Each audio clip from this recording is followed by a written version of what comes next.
Independent thoughts, independent life. This is Chad Benson. We know from experience now that the vaccines that we're using in this country do very well against the Delta variant. You have to take that variant seriously. It's nothing to just poo-poo because it spreads more rapidly than the original virus and it can cause more serious disease. But for now, the CDC recommendations stand that if in fact you are vaccinated, fully vaccinated, you are protected and you do not need to wear a mask outdoors or indoors. There you go. Moving on with our lives. But look, I laugh at this because there's always something new, right? There's always something new. Why, just out of curiosity, why would I, who's vaccinated and who's wore a mask when I had to, but I also got the damn thing, I don't go anywhere. I don't do anything. I don't think you realize this. People are like, how'd your life change for Corona? I'm like, didn't really, I mean, outside there's less traffic. It's not like I do a lot of stuff. I didn't see my family.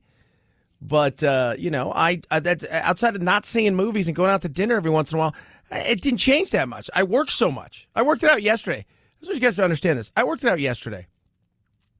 I spend less than 6 to 7 hours a day in my house. The rest of the time, I'm either driving to work or at work. And I work in a room by myself. My 2 producers live on the other side of the country. And I worked with the same 6 people for my local show that were basically in the building. And we social distanced and everything. I still caught the damn thing. So I wore the mask. I did everything right. I got my 2 damn shots. And if somebody asked me to put a mask on, if it's their personal, if their private business, totally understandable. Again, if they want you to wear top hat and tails, that's their business. They can do whatever they want. On the other side of things, if a city says, well, we're going to close everything down again, no, sorry, I'm not. We're not.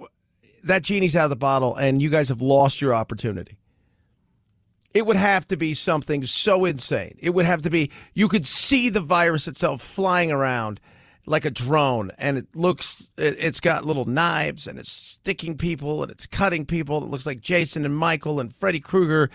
Then you'd be like, oh, that's crazy. And even then, I think people have you seen the movie Quiet Place? It's like make a noise and these things come out. I think at that point in time, people are like, we're going to try it. We're still going to do it. I'm not wearing a mask. Not. And partially because they've done what? Over and over again. They've told us one thing, and then it's this. Is this one more deadly? Some studies are like, no, it's just easier to catch. So the net's bigger, but more people are vaccinated. So is it more deadly? Nah. But what about the African variant? What about the UK variant? Every time you turn around there's something. And it's hard when you've been told a lot of different things and none of them seem to land in a situation where they seem to be very true. It seemed to be everything was based on politics followed by the science, and that frustrated a lot of people, and that's understandable. But this is where we are. And we're in a position where they're worried. This thing's going to become super dominant, they say. Is it a given, in your opinion, that the Delta variant will become the predominant variant in this country? And what does that mean for unvaccinated people? There's very little doubt that the Delta variant is not going to become the dominant, particularly in those under-vaccinated parts of the country. Almost certainly, you are going to see the Delta variant take over. It's such an important imperative why those regions, those people need to get vaccinated to protect themselves. But if my whole thought is, I've been vaccinated, I've done everything I want, why do I have to wear a mask to protect these people? Well, it's to stop the spread. I get that. But they don't seem too concerned. Why are you trying to protect them? This goes back to what we talk about all the time. Like, social media plays this game of BS where, hey, we better take down the flat earthers on YouTube because, oh my God, somebody might think the earth is actually flat. Well, if they want to think that, who gives a rat's ass? Who's that harm? Just curious. I'm just curious. What are you worried that, oh, people are going to find out the earth is flat. They're going to walk off the edge. No. You're always trying to protect somebody. And this is another one of those things. It's one thing if we didn't have knowledge or understanding of these things. But we're at the point now that those people that aren't going to get vaccinated, minus the maybe 20%, 30%, who are like, hey, look, I want to give it a year. You know, pilots, they always talk about, you know what, I want that plane to fly a year or two before I fly it. I want it to get its bugs out on somebody else, not 30,000 feet in the air with me. Let's give it a year or so. Let's get those things out. Let's let that go from there. Well, we're a year into this thing. No, we're not. People only started receiving this in, like November, December. No, people started receiving the mRNA and all of these a year plus ago when they were going through the trials. So you've had more than a year to see how this works. If you don't want to wear a damn mask, you shouldn't be forced to at this point in time. And the second thing is, if you don't want to get a vaccine, why do I have to go and potentially do all this crap to protect somebody who's not worried? And you know my thoughts on vaccines. Get them, don't get them. That's a you thing. It's a personal choice. I love choice. Let the choice be theirs. But they could spread it. It's a possibility. It's absolutely a possibility. That's why if you've done the things that you're supposed to do, you're going to be fine. You're going to be fine. Republicans are ready to rage, bro. 75% of them see no or a very small risk in an Independence Day gathering. Only 47% of Democrats feel the same. So they can cower in fear in their ice-filled bathtubs humming patriotic songs while the rest of us blaze ribeyes on the grill screaming, now that's a fire. It's not really our nation's birthday until someone loses their eyebrows in a 5-alarm meat blaze. I love Kennedy. Why is she going off of that? Because it's hilarious. Last week, poll comes out. Pandemic over. That's 60% of Republicans like, yep. 4% of Democrats. 4%.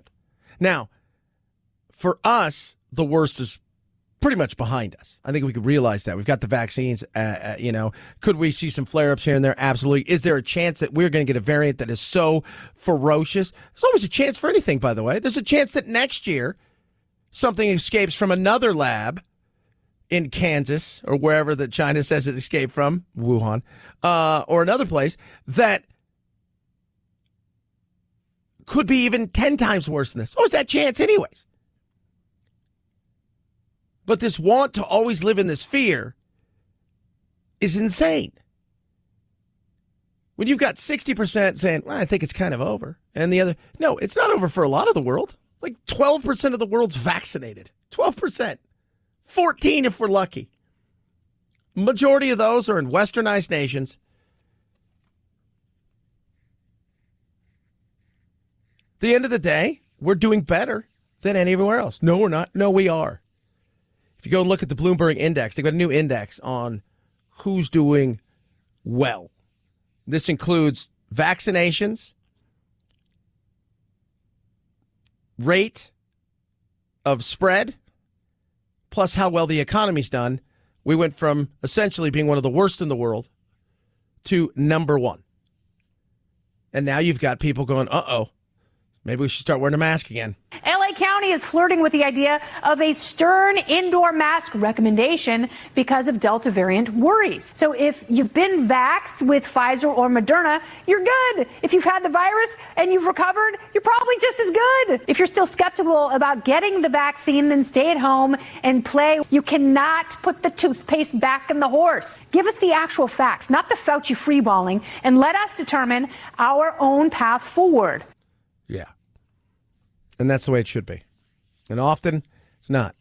And the politics that gets involved and science and the stuff that goes on, it's sad that we're in this situation. But that ship has sailed. Like I said, if it isn't if it isn't a flying monster named coronavirus and the mask is the only thing to protect you, the chances of us getting to go back to where we were are probably slim to none at this point. That genie's out the bottle, and this is what we got. So some states are going to have it worse than others. But as long as you've done what you thought you needed to do or you're willing to accept that risk, I think it's enough of enough for people going out there trying to protect people from stuff. That's the stuff I think most of us are sick and tired of. You know, when I talk to people, the frustration isn't with people who aren't wearing a mask. Oh, there is for some of those people. Or the frustration isn't with the businesses or that's in the past. You know what so much of it was? It was people trying to protect other people who are willing to take a damn risk. Who are willing to say, you know what? I say my immune system can fight this damn thing. And I'm willing to take that risk. Well, you could spread it somewhere else. You could. Always a possibility. We let people have their liberties and freedoms. We do. But at some point in time, we just want to be a straight shooter with us. That's it. Straight shooter with us. And then treat us like adults. Because you treat us like kids, you find out what happens. We act like kids. 323-538-2423 at Chad Benson Show is your Twitter. Tweet at us, text the program. A lot of stuff to get to, including interesting conversation. Quentin Tarantino was on with Rogan yesterday. He had some interesting stuff to say about Harvey Weinstein, which I know the media is going to jump all over him in some ways. And it was very interesting. Plus, Lindsey Vonn, what amazed me. So she's put out this, these pictures of her in a bathing suit, and she's talking about, being body positive. And let's be hot. She's hot, so listen, body positive. But some of the comments that people make, I'm always dazzled. I've always said, read the article means nothing. Go look at the comments. Comments are always where the entertainment is. And man, some of these comments are insane. 323-538-2423 at Chad Benson Show is your Twitter. And somebody asked me, am I obsessed with aliens? Because we don't know if they're aliens. But I'm obsessed with what's going on out there, and should we be worried about it? Oh, yeah, we got some good alien stuff. TMZ did a little special on aliens, and it was quite interesting to hear some of these people who were once considered wackadoos and crazies who now are like, you know what, maybe there's a little something there. Maybe. Speaking of something there, Rough Greens makes any pet food better. My dog Doodle, if he could talk, he would say, listen, everyone, because that's the voice I want you guys to understand that I had bad hips and I was really struggling. And I didn't know what I was going to do with my life. And then this guy over here, he gave me Rough Greens, and now I'm much better. Because he is. His joint pain, his arthritic hips were just so bad. Started giving him Rough Greens about 18 months ago.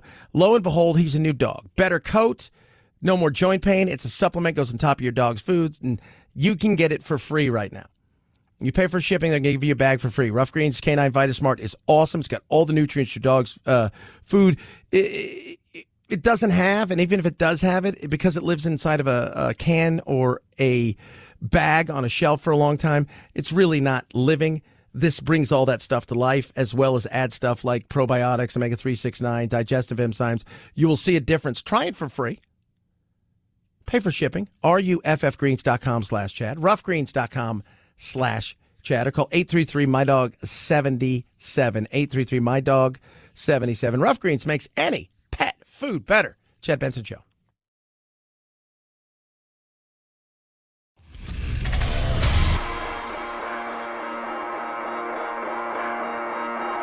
Welcome to Chad. No, not the country. The institution. The Chad Benson Show. Tell you what. I'm always interested when I'll go online and I read a lot. I try to read as much as possible. People ask me where I get all my stuff, but I said some of it's just stuff I find interesting. And one of the things that's come out, Lindsey Vonn, who's skier, one of the greatest skiers of all time, and I'm not gonna lie, she's pretty hot. And I'm gonna be honest with that. She dated Tiger for a while. I think she is now married, if I'm correct, to is it a hockey player? And so she went on to post something about her body. Body positive. She struggled with confidence for a long time.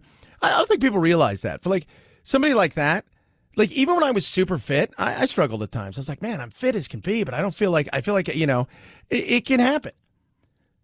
But the difference is, when I was super fit and I'm 21 years old and I'm, running 25 miles a day, playing soccer and working out extra and doing all this stuff, I didn't have social media, so I wasn't posting stuff like this.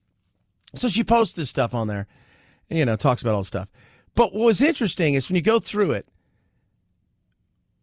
the people that put stuff on her page, right, are amazing. As one person says, she thinks she's a lot hotter than she is. Fat knees. Gross. One person, I'm 60. I've birthed 2 kids and look better than you. Another person's, put that fat ass in a tent. And you're just like, you're insane.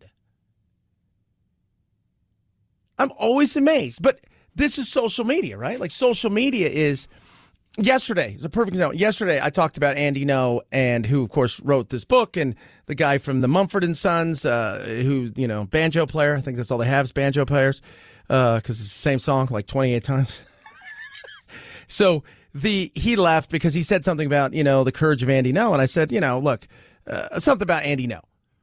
We've had Andy No on here, and this guy's like, can't listen to you anymore because you like Andy No. And that's a bridge too far or something like that. And some other people chimed in and some stuff. And I'm like, I didn't say any of that stuff. But sometimes people are just, all they want to do is criticize. They're not interested in anything other than that. They're not. It's like, it's crazy. I tweeted out a picture, or a great thing. If you guys want to see something that's kind of uplifting, and producer Phil, I think you saw on my Facebook page, I tweeted out as well. This kid catches his first fish, and he starts crying. And he's with his mom and dad, and I think he's adopted, and it's just great. And there was people like on Twitter is like, this is the dumbest thing. And I'm just like, you just live in hate and anger.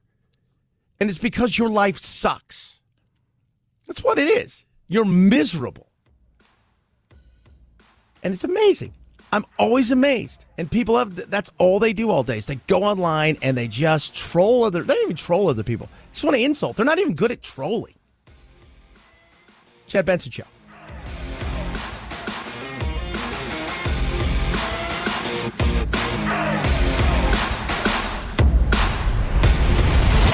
The Chad Benson Show.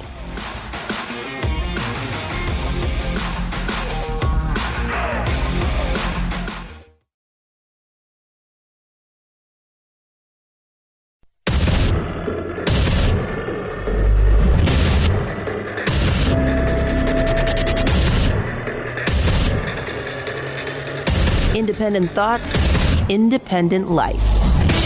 This is Chad Benson.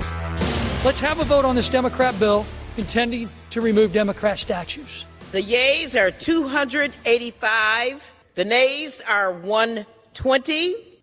The bill is passed. The bill is passed. The House voted to remove statues of Confederate and other white supremacist leaders from public display at the U.S. Capitol. Gone! Audi. Is that good? Yeah, it's part of our history, but yeah, go ahead. I always found statues weird. Like a plaque will suffice. You want to put something up. Yeah, but it's a statue. Yeah, it's just weird. But get rid of it. Right? Let's get rid of it. Fine. Let's get rid of it. Zero problems with that.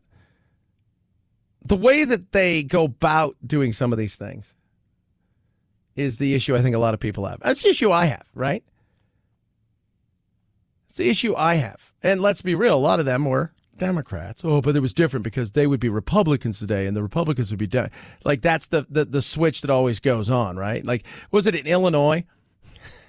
The birthplace of Lincoln, when they put a plaque up in one of the areas, they placed him as a Democrat. And people were like, he was a Republican. Well, he would have been. Oh, okay. Talk about rewriting history. By replacing the racism of the past with the racism of the critical race theory. They continue to look at race as the primary means of judging a person's character. Yeah. Well, it is the number one thing, right? Isn't that what we're being told on a daily basis? White supremacy is the number one thing that's going to destroy everything. White supremacists, they're here to destroy stuff.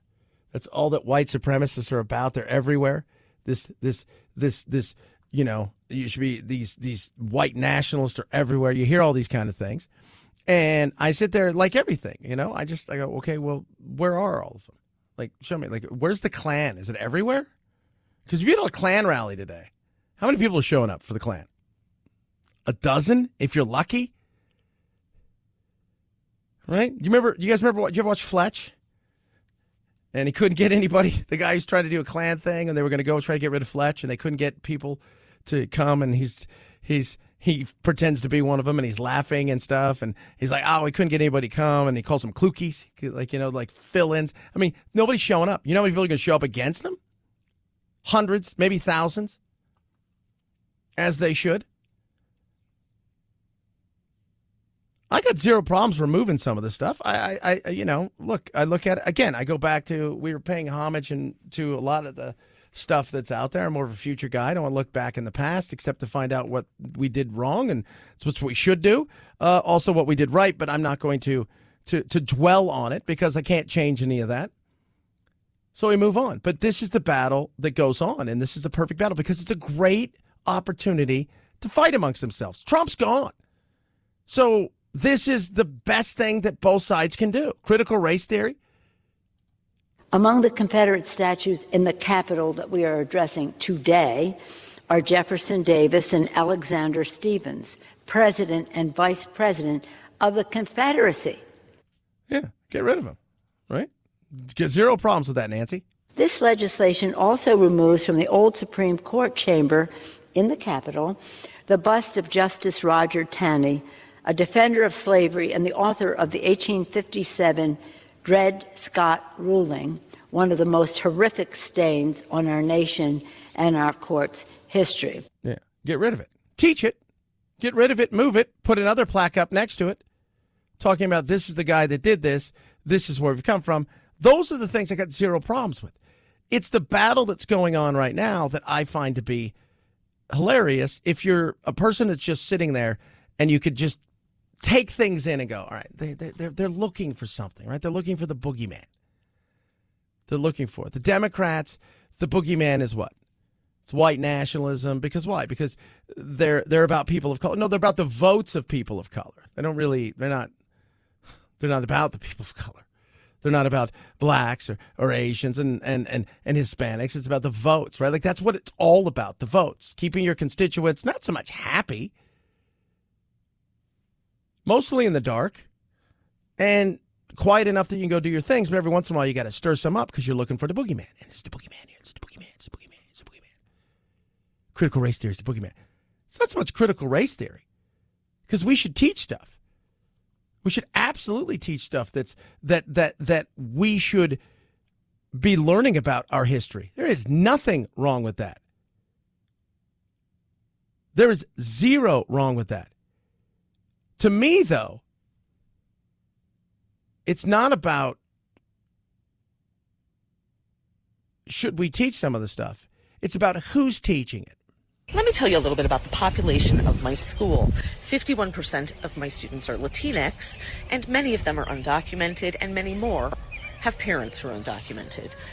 So when they come into my classroom and see signs that say no human is illegal, they don't need to know who I voted for.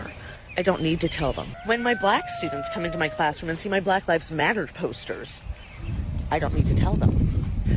When my LGBTQ plus students come in and see my pride flag, I don't need to tell them because they know that I have used my critical thinking skills and have decided to vote for whoever is on the side of fighting for human rights.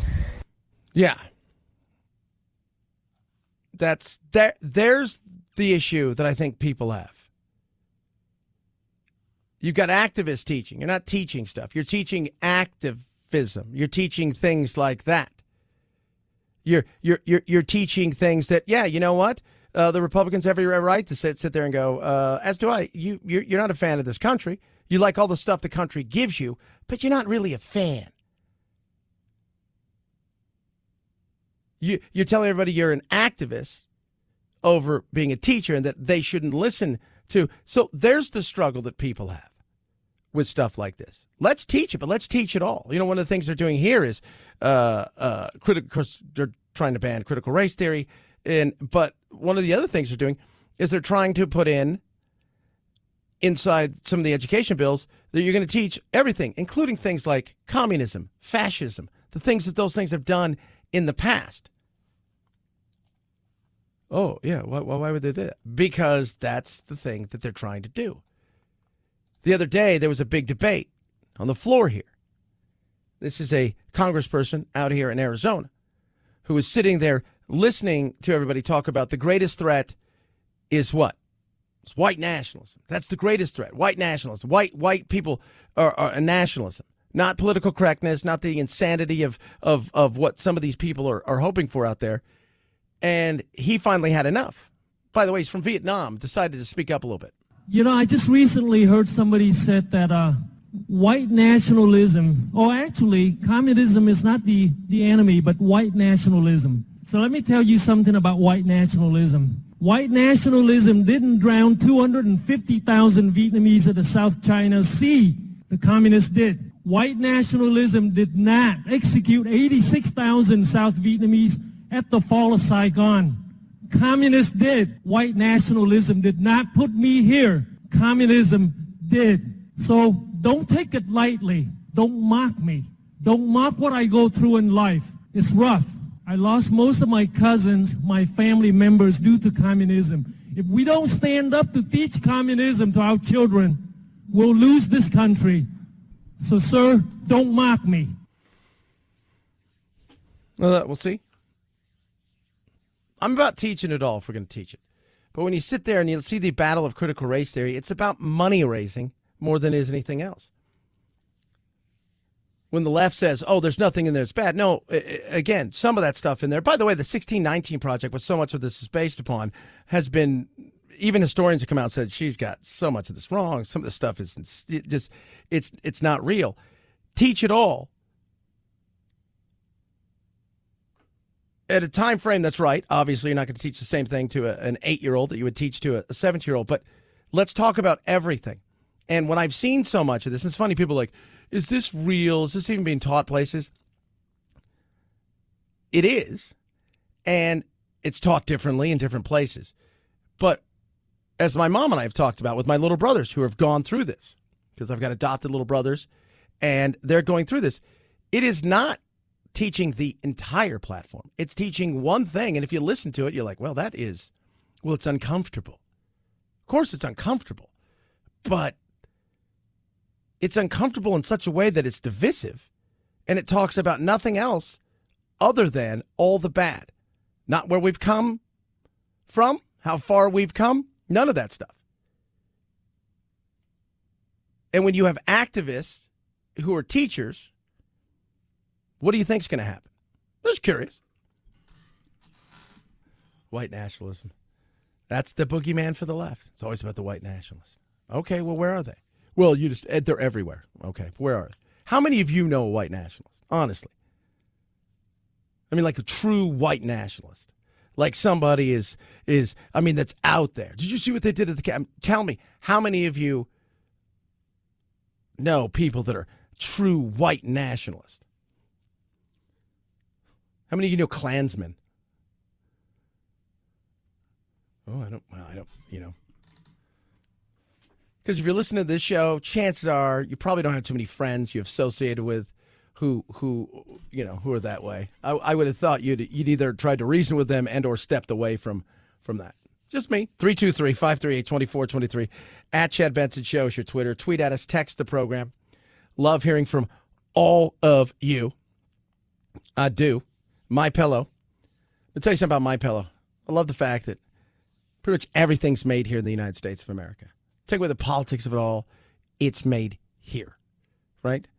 The one thing that's not is the Giza Dream Sheets. Now, the sheets are made here, but the cotton they get is from a small little area.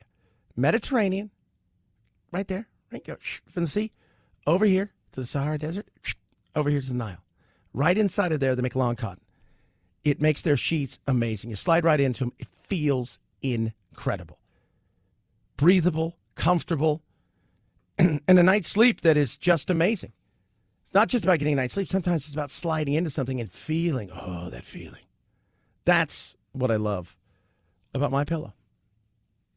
1-year warranty, 6-day money-back guarantee, different colors and sizes. Get your Giza Dream Sheets right now.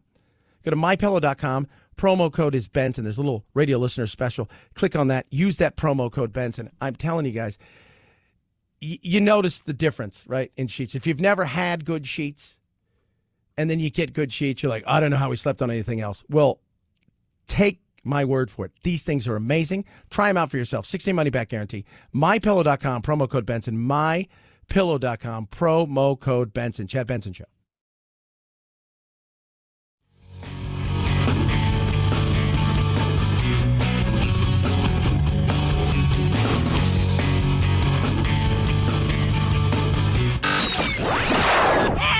I can't take it anymore! Well, get over it. It's time to forge a new path with your very own political cartographer, Chad. I'm with me. June 30th, 1971. We went on a weird and wild journey with Gene Wilder and friends in Willy Wonka and the Chocolate Factory. And though we love it now, it got mixed reviews back then. You lose! Good day, sir! Several reviews called the songs forgettable, and book author Roald Dahl wasn't a fan. And it didn't make a bunch of money, but when it became a staple on TV and then home rental, it became the classic that it is today. You did it! You did it! A remastered version is out this week in honor of Willy Wonka's 50th anniversary. Yeah. We have a guy here who is obsessed with Willy Wonka. I mean, I'm not talking about a little bit of obsession. I'm talking about a lot of bit of obsession. His car says Wonka on it, and he's just over the moon about this. 50 years. Remember the first time I saw it, I thought, this is a weird show. Actually, the first time I saw it, I thought, man, it was, the colors were so bright, and it was like all of these things, and he was like, oh my God, this is amazing. But it was weird. It was like first time. Now you look back, and you're like, man, I don't know what Roald Dahl was on. It's kind of like when you go and you watch like H.R. Puffin stuff or any of the stuff that Sid and Marty Krofft did. You're like, these people are nuts. What kind of drugs are you people on? And of course they redid it, and if you're going to redo it, hey, there's only one, you go, Johnny Depp, he's insane. He'll love this. And it was okay. It was okay. Again, but it's hard because Gene Wilder's great. The whole thing was, but I just never got him. Like, why are Grandma and Grandpa, why they all live in that bed? Why is everybody so lazy? Can't you guys get a job? We got a lot of jobs out there. Why can't you guys why are you guys hoping and praying? In some way, shape, or form, this kid's going to save you guys with a magic candy bar. Oh, Chad, that's not very nice. You're ruining everything. You're ruining. Uh-oh, it premiered last night. A kind of mini premiere of Black Widow Tuesday night in London. My plan was to drive us away. Well, your plan sucks. Florence Pugh joins the Marvel Universe starring alongside Scarlett Johansson, and she was happy to be there, happy to be anywhere. She was worried because of the pandemic, Black Widow might not be in theaters. And it's such an epic that it feels only natural that you'd watch this at the cinema on a big screen with surround sound. You can see it in theaters and streaming July 9th. Yeah, that's going to be interesting. I never got Black Widow. I haven't. I don't know what she does that makes her different. I just don't. You're not thinking clearly. All right, you've got to agree to this surgery.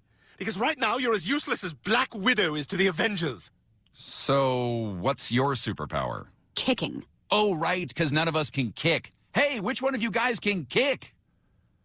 Hulk, stop being nice. Sorry. Wait, what always thought about Black Widow? I never got it. Like, she have extra superpowers that I don't know about? Apparently, we're going to find some of that stuff out because that's what it's all about. It's taking that journey to find out if she truly is different than other people. 323-538-2423 at Chad Benson Show's your Twitter. Are you traveling this weekend? I'm not because it's amateur weekend, so I usually don't travel. And plus, I live in Arizona, and Arizona's kind of still the Wild West, so we are able to blow stuff up right in our front yard, and nobody cares. With millions gearing up for that long-awaited post-pandemic road trip, they're digging deeper into their pockets for gas money. The national average for a gallon rising this week to $3.09 a gallon. On the West Coast, it's $3.81, and some stations are reportedly running out of gas due to a shortage of tanker truck drivers. Yeah, so be prepared. This is going to be awesome. What could we expect? More cookouts, less cookouts? We're probably going to cook out. And again, we're going to blow stuff up.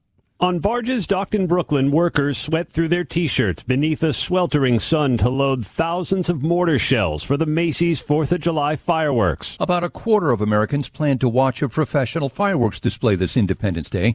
Normally, about 50% of us are oohing and awing. It's partly because of a national shortage of fireworks and the extreme drought conditions and fire risk in the West and Northwest. 54% of adults plan to attend a cookout over the long weekend, down from 69% 2 years ago. Yeah, last year was not a good year for cookouts. This is, and they're worried. The Delta variant's out there. We talked about it earlier. We're going to talk about it throughout the rest of the show. It's out there. It's real. Should you be terrified of it? No. If you've taken precautions in the past, you've got vaccines, maybe you already had the thing, you're going to be fine. If you're worried about it, you can always wear a mask. You can always social distance. The beauty of choice. And if you haven't taken a vaccine but you're willing to live with it, again, that's a you thing. That's a you thing. Beauty of liberty and freedom, which is what we're celebrating, is you get to make these choices. Chad Benson Show.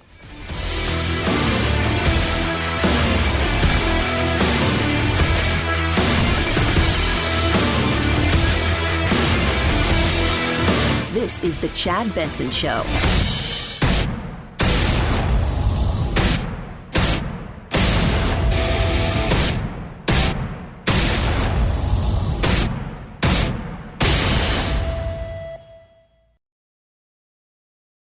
Brembo has been stopping champions on the track as well as drivers like you and me on the street for over 50 years. Whether it's UV-coated brake discs, low-dust premium ceramic brake pads, or high-temperature brake fluid, BremboStoreUSA.com is the place to go to buy genuine Brembo OE equivalent replacement brake components. Go to BremboStoreUSA.com to help you achieve that 60-0 braking performance you deserve and expect from Brembo. Brembo, the choice of champions and consumers for over 50 years. Tired of waking up hot and uncomfortable?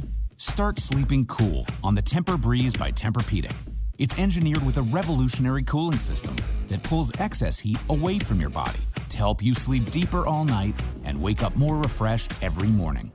During the Tempur-Pedic Summer of Sleep, save $500 on all Tempur-Breeze mattresses and experience your coolest sleep this summer with our best breeze savings of the year.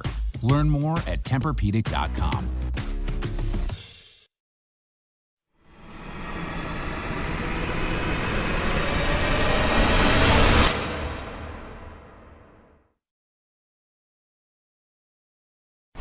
The best shows, the best hosts, the best guests, the hot topics on the web. Via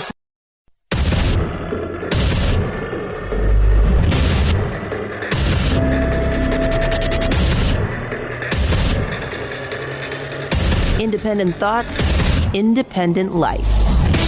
This is Chad Benson. It's a variant. Should we be terrified? Should we lose it? What possibly could happen? We turn around every single day. There's something new we should be worried about. Of course, we need to sit here and take these things seriously. Who wouldn't? Even if you're vaccinated. This Delta variant is especially adept at infecting partially vaccinated individuals. So those adults and adolescents who may think that one shot out of two is enough, think again. That's Dr. Jim Verilovic saying, well, hold on a second. Just because you got one, you should probably get the second one, unless, of course, you got Johnson & Johnson. Dr. Rochelle Walensky, CDC Director. Right now, as we're starting to see the Delta variant take hold here in the United States, we're certainly looking at these policies, but I don't expect that to change anytime soon. Yeah, because they're just, nobody wants it. You take a temperature in the room, right? Like, if you're a comic, you go on stage, and what the 7 o'clock show senses, I can get away with this. The 9:30 show, don't know if they're going to feel the same way about this. I'll still do my stuff, but I'm going to cut this bit out of it because I'm taking the temperature of the room. Right now, they're taking the temperature of the room. Now, if there was something real, and I think that we should stop with the variants of the Delta, let's just give them names. This is Michael Myers variant. It's pretty evil. This one's Jason Voorhees variant. It's bad. Over here is the Dracula variant, the Frankenstein variant. There's the Wolfman variant.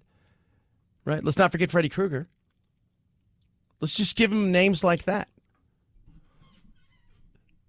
This one's Pinhead. You're starting to run out of monster names. These guys are Cenobites. What are you talking about? They're not going to be changing anytime soon. But Dr. Walensky, again, CDC director, says this, and this is the frustration I think a lot of people are having. We are still seeing uptick in cases in areas of low vaccination. And in that situation, we are suggesting that policies be made at the local level. And those masking policies are really intended to protect the unvaccinated. The vaccinated, we believe, still are safe. Okay, but why do I have to wear? So this person over here is chosen as a human being. I don't want to give a vaccine for whatever reason. It's your own reason. We're approaching Independence Day, and we're going to be very independent. You don't want to get the vaccine. Zero problems with that. I'm not one of these people that's a nut job. You got to get a vaccine. I'm also not somebody. I look at the data and stuff, and I took everything in, and I've had it. I'm like, I'm going to get the damn vaccine. I'm get on with it. Mostly because my on-air partner drove me crazy, and I thought, you know what, I'm going to get it, and I'm going to get it before him on my other show, and I did. But I got no problems with that. Right? Zero problems with if you do or don't. My issue is, why do I and everybody else potentially have to change their habits again because people are choosing not to get a vaccine for whatever reason? You think it's the mark of the beast. You think you're going to be controlled electronically. You're going to become the Manchurian candidate. You think whatever you think. It's going to change your DNA. And you're going to grow a tail. You're going to explode. You're going to turn into a plant. Whatever it is, the reason that you don't want to get it, that's fine. And you're fine with taking the risk. But these people over here, for whatever reason, want to protect you. And you're saying we don't need protection. What about the people that are disproportionately underserved? I hear that all the time. Tell me how, at this point in time, you're disproportionately underserved. Well, people of color, they have doctors, right? Like they can go. You can go to any Walgreens and CVS, pretty much any. They're giving it away. We're begging people. Come, here's a raffle. You can win something. Like, that's what we have here. And if you don't want to get it for whatever reason, I respect that. But I don't think everybody should have to flip and go, oh, we got to do this because these people aren't taking care of themselves or they're worried about these. No, I'm sorry. At that point in time, they've made their choice. What about the WHO?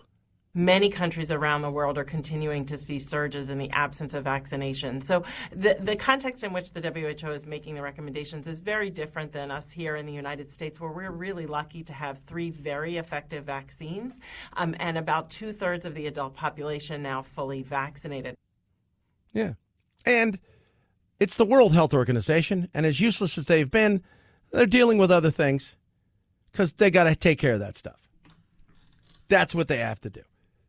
And with about 12% or so of the globe vaccinated, we're going to see a ton of variants coming.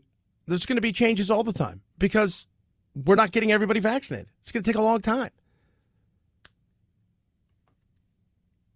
But when it comes to remasking up because people are worried that people who aren't vaccinated, who refuse to get a vaccine, remember that's at 19%. Mostly white evangelicals who refuse to get a vaccine.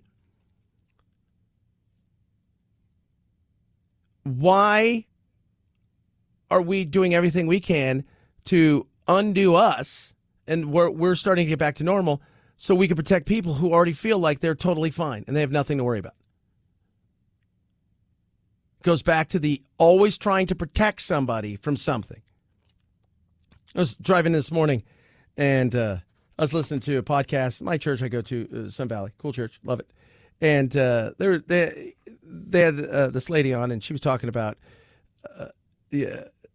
Robert, the associate pastor, and then it was just a podcast about children and your calling and stuff like that. And he was saying, we always want to protect our kids from pain and from mistakes and this, that, and the other. And I'm like, no, we don't.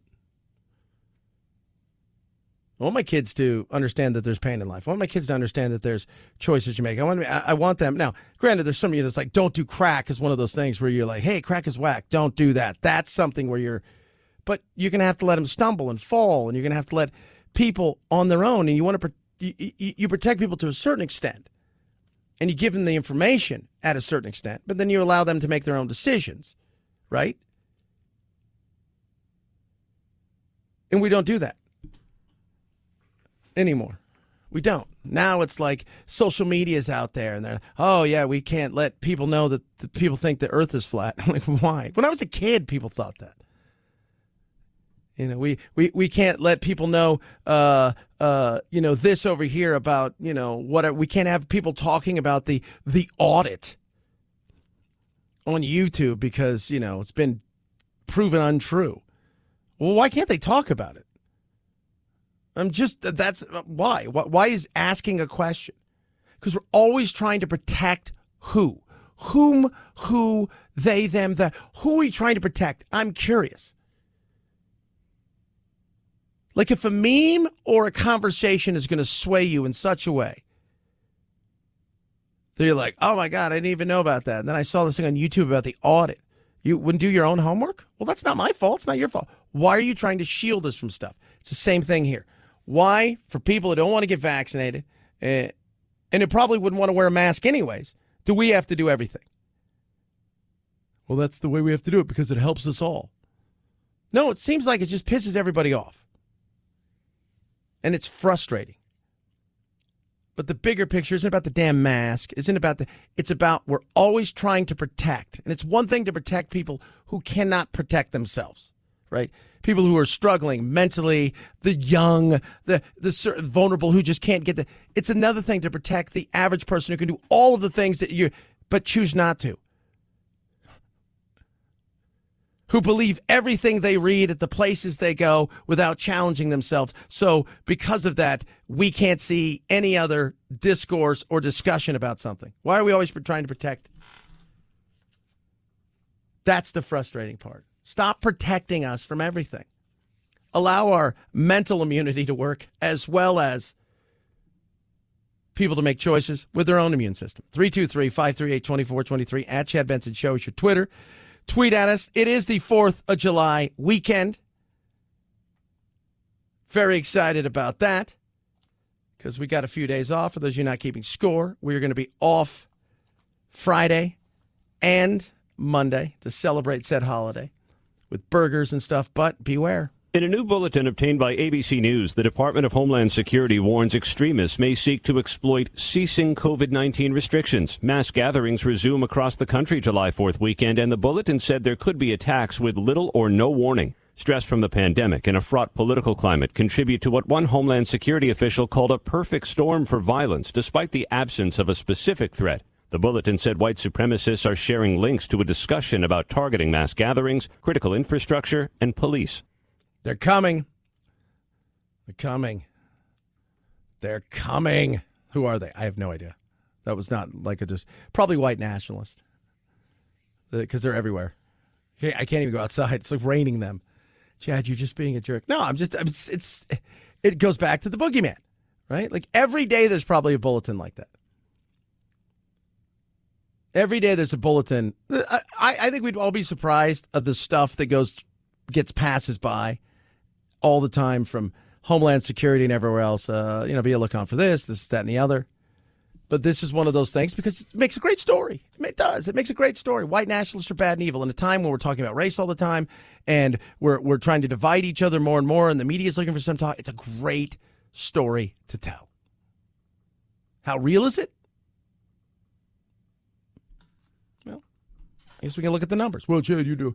Look at all the terrorist attack and they kill more. I see when they started doing some of those things, it's like, all right, we're going to start the September 12th and move it 2001 and we'll go from there. Oh, now you're just being a jerk. It's silly. It really is. So be prepared. If you're at a mass gathering, the white nationalist may be coming for you. And that's who I'm assuming it is. 323-538-2423 at Chad Benson Show is your Twitter. Tweet at us, text the program.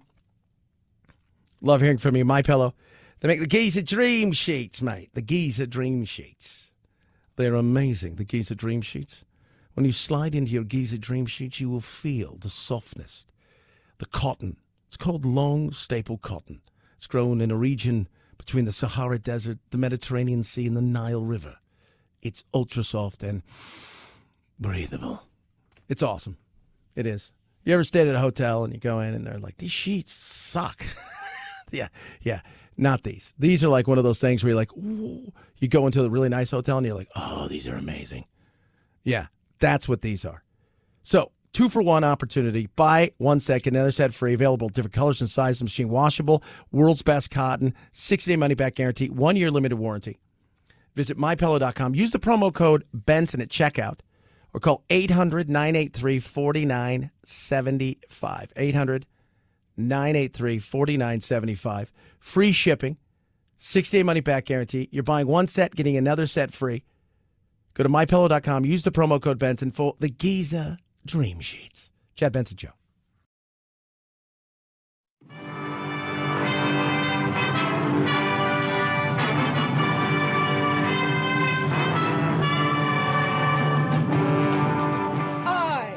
To be free. I am not a terrorist. I am not Antifa. I am not a sex slave that wears masks. Don't be a cutie pie. Probably sit around and cook some soups and eat bread and desserts and just get all fat and sassy. You're ruining my life, man! You haven't seen anything yet. You're listening to The Chad Benson Show. 5, 4, 3, 2, 1, 0, ignition, liftoff. Now it's time to find out. What's trending? What's trending? Yeah, what does that mean? I mean something, right? Like it's trending on the old internet. What's trending? Let us see what is trending, shall we? Find out what's happening in the world of social media. Start over in, let's start with Twitter today. New York Board of Elections says inclusion of test ballots caused discrepancy because, they got the ranked choice. They're trying to find out who's going to be the next mayor of New York City. And so what's happening in there is they decided, hey, let's do an Iowa and we'll never find out. And that's kind of where they are. Supposedly 135,000 ballots, maybe it's 140,000 ballots. And it's a hot mess. And, If you want to ask, do we have problems with our election system? Yeah, and sometimes it's completely self-inflicted. Oh, yeah, I could see that. Whoa, yeah, I could see that, Chad. America's first black billionaire wants his reparations check. Robert Johnson, owner of BET Television, apparently he is saying that he would like a check, and he wants a $14 trillion reparations proposal that he's pushing out there to be heard and looked at. I don't think that's going to happen. Just letting you guys know that. Don't know how that actually would even be done. But welcome to the world of what goes on now. And we'll see. We'll see if that is going to even be entertained. I think some states are trying to entertain it. Some states are trying to do some stuff. But I don't know if that's going to happen, kids. Get on over to the world of Google. Low-key is the number one trending thing today. Episode 4. Yesterday, the Greek freak, Giannis Antetokounmpo, hurt his knee. 2 million searches. England, Germany, I watched that. The England team beat Germany. So they could add to their great chant that they have. Remember, England and Germany still, the English don't trust the Germans. I lived there for almost a decade, and they don't trust them at all, mate. And their song that they sing that's so famous is "We beat you in 2 world wars and 1 World Cup." Still makes me laugh. Serena Williams, I watched yesterday a bit of it. She hurt her knee or her hamstring. She's out. A lot of people searching that. Black Widow. How big will this be? Because a lot of people think that this is the first time to see a true blockbuster open up simultaneously, where all of the theaters are open and not just a few, and it will stream at the same time. Will it really do something. And Jamie Lynn Spears, little sister of the Brit, she has spoken. She has spoken.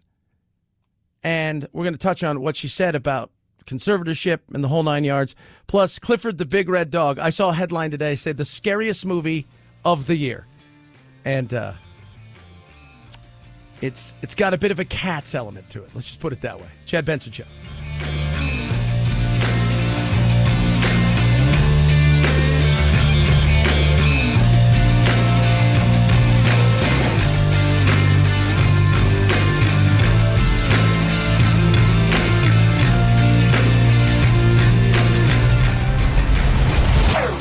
Chad Benson Show.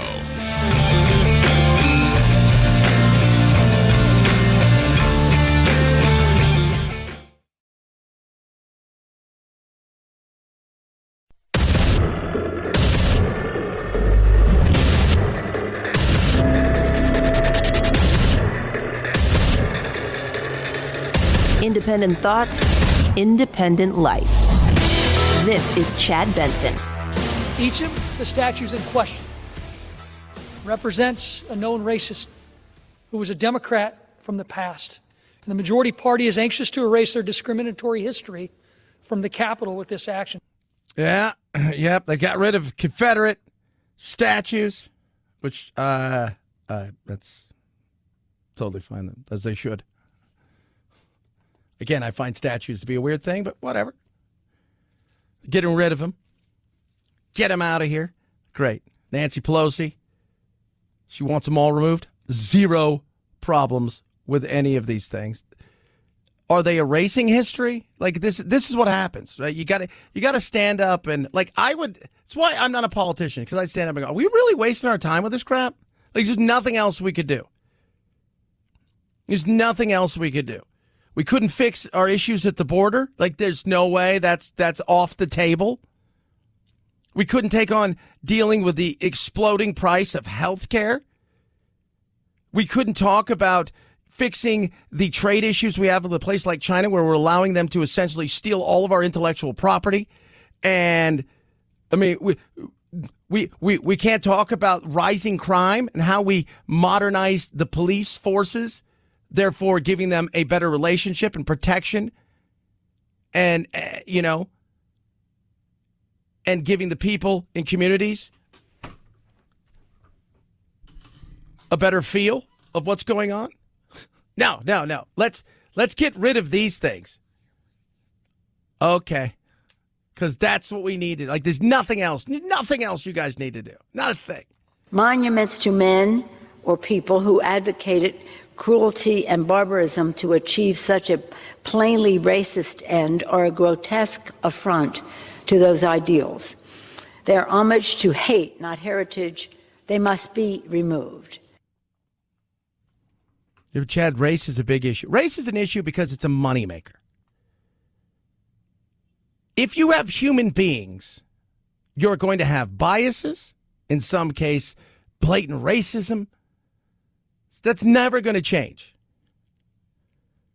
It's not. And I'm not just talking about America, globally. Again, who's the most diverse nation in the world? Watch Daniel Toss talk about this when he talks about our gymnastics team. Check it out. Right? We definitely have a diverse gymnastics team. And he says, look at China. Did you guess exclusively Chinese? Boop. Yeah.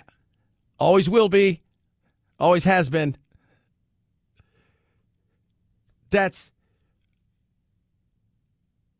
But it's easy, right? It's an easy thing because both sides can profit off and make money. They can fight about, oh my God, critical race theory, blah, blah, blah.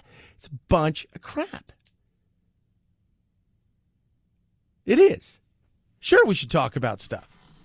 Absolutely. There's zero that should be off the plate when we're talking about certain things. Like right there, it's on the agenda. It's right there in front of us. We're going to dig into this. Let's talk about it. By the way, let's not get emotional about it if we're going to talk about it, but that should be done at levels that have nothing to do with the insanity of what these people who are our leaders, and I say that, should be dealing with at this moment in time. There are other things that need to be dealt with. And you're sitting up there and you all guys are grandstanding about all kinds, because it's about, it looks good. Right? It looks good. But did it achieve anything? Right? Do black Americans feel like, oh, well, they got rid of those, so everything's better? No. Moving a statue, get rid of it, fine. Statues I find bizarre. So you get rid of a statue. But have you achieved anything? Are people in the neighborhoods who are struggling with they've got low income, they feel like they have no opportunities, their schools suck. Have they achieved anything? No.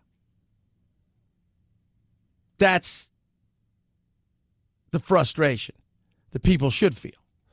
This is a great country. Nobody denies that. I don't call this a racist country. I do say that this country has, on occasion, too often for my taste, tolerated racism. Jim Clyburn. It's perfectly said right there. But you guys continue to do what you do. You know why? Because that's the easy stuff, right?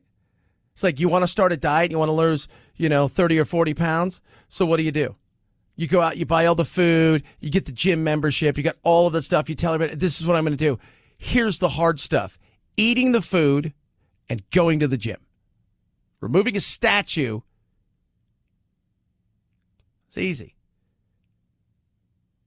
The hard stuff, well, nobody wants to do that.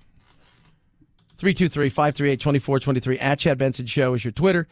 Tweet at us. Text the program. Love hearing from all of you. So Gwen Berry, we heard about her. Speaking of race, right? So here's a woman who is on our hammer throwing section of our U.S. track and field team. So if you guys don't know what the hammer throw is, it's a long chain, and on the end of it is a ball. Looks like a little mini cannonball. You have these handles, and you spin around, and you, because you got to scream, right, when you throw it. Because you spin around a lot, and you get going really fast. And then you release it, and it flies out, and it lands, and the people, they go and they, oh, look at this. This is how far it went. So the other day, she was upset.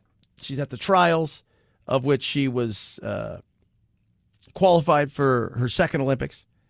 And she was pissed about the anthem being played at the time that they were standing on the podium. She thought they did it on purpose, and she spun around and held up a shirt that says, I'm an activist and an athlete. What is it about the national anthem or that whole scenario that made you feel so uncomfortable? History. If you know your history, you know the full song of the national anthem. The third paragraph, the slaves in America, our blood being slain and pilchered all over the floor. Mm-hmm. It's disrespectful, and it does not speak for Black Americans. It's obvious. There's no question. So, absolutely. I mean, I understand. I've never I'm not a fan of the national anthem. That one. I think America the Beautiful is a phenomenal one. That should be our anthem. Sometimes they sing it before the anthem. But totally understandable. Right? Like, I get that. I get why some people do not like it. That's fine. She's always asked, do you hate America? Why would you be on? My question is, why would you want to be on the U.S. team if you feel that way? And we're, she's having her say, as she should. What do you say to the folks that now say, why be on Team USA if you don't want to represent the flag? I never said that I didn't want to go to the Olympic Games. That's why I competed and got third and made the team. I never said that I hated the country. Never said that. All I said was I respect my people enough to not stand or acknowledge something that disrespects them. I love my people, point blank, period. There. I do question why you'd want to, because, but she said she wants to go to the Olympic Games. Well, at that point in time, it's about what? The better she does in the Olympics, the higher her profile is, the more she can be an activist. Also, the more she has an opportunity to take care of her family and pay the bills and do those kind of things. Because unlike a lot of it, like it's different now than it was 20 years ago when it was truly about or 30 years ago when it was like, oh, you had to be an amateur across the board.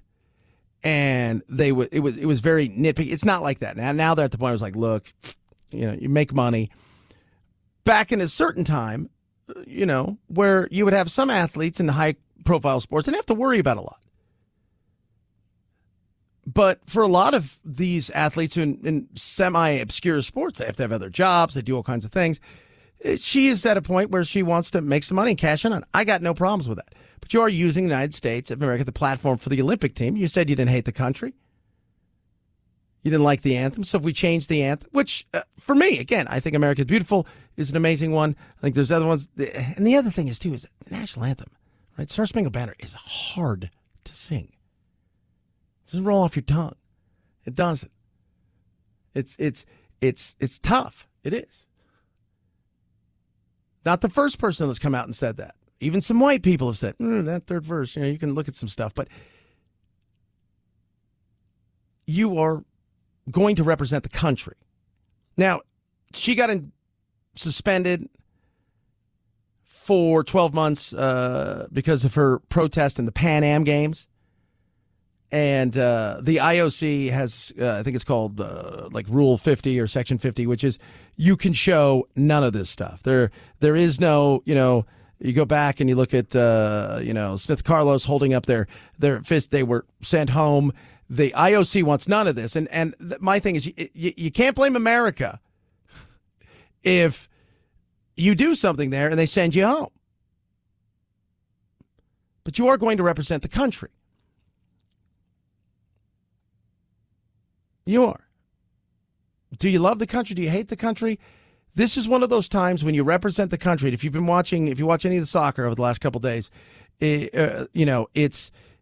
this is one of those things where, normally athletes play for the name on the back. This is one of those things where you're going there for the flag on the front. Hearing every argument possible and understanding why athletes protest in the United States of America, like Colin Kaepernick. The problem I have is this woman is doing this internationally, and if I don't understand why we all can't have shared experiences in this space or have our own stories, because for some reason my relationship with the flag isn't allowed anymore. Meghan McCain. Is it the flag? She says it's the anthem. It's not the flag. My love of the American flag, my love of the national anthem. For some of us, I will die for this. I will die on this hill that it is not appropriate or patriotic to go to a foreign country where you're supposed to be representing America and act like it's just about you. That's the other side of it. A lot of this is just about people that do this. I mean, let's be real. Colin Kaepernick, everybody's like, what's it do? Colin Kaepernick never gave him a chance. No, I think somebody should have gave him a chance, and the NFL screwed him over, and for that, they ended up paying him something. They did. Well, they gave Tim Tebow a chance. Yeah, but they told Tim Tebow, you can't be a quarterback. So he's like, all right, I'll play running back. I'll play fullback. I'll be a punter. I just want to play. My desire to, it's no, they're not the same, but they get equated the same. Oh, it's the exact same thing. It's white, black. No, we have experiences. We love this country for different reasons. One of them is we get to protest. We get to have a voice. We get to have a say in things. Doesn't mean we always agree. It doesn't.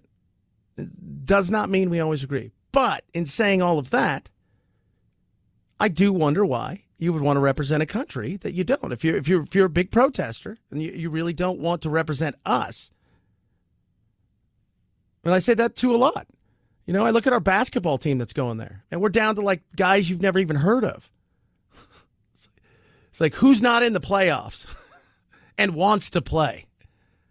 It used to be you die to go play for your country. You wanted it. You dreamed of it. It's about when you go to a place, it's about the front, right? The flag, the emblem. It's not about the name on the back. 323-538-2423. At Chad Benson Show is your Twitter. Tweet at us. Text the program. Love hearing from you. Raycons, they make earbuds, for those of you not keeping score, earbuds that are amazing. So you go to buyraycon.com/Chad. You're going to save right there just for being a listener here, kids, just for listening to the old little Chad Benson program. So you go there and you see the amazingness of the Raycons, different colors, and just it's so amazing. And perfect for any ear. 6 different size gel tips that fit any size. Sound quality is incredible. Delivers the best audio across all genres, from talk to music. Fully charge your earbuds 4 times with the convenient, well-designed charging capsule. So you take it, you charge it up, you put your earbuds back in there, even if it's not plugged into something, it's charging it. 24-hour battery life, phone capabilities. Oh, yeah, best microphone around, water and sweat resistant, and seamless Bluetooth pairing. Here's the thing. So you get red ones, white ones. You get they got black ones, and this kind of gold color and the dark blue are amazing. Limited time offers, save big. They start well under $100. You're saving it's insane. It is insane. Use discount code SUMMER when you go to buyraycon.com/Chad. You're going to save an extra 5%. That's 20% off. The best earbuds around. 45-day test drive, as they say. 100% satisfaction guaranteed. Get yours now. Buyraycon.com/Chad. Buyraycon.com/Chad. Buyraycon.com/Chad. Chad Benson Show.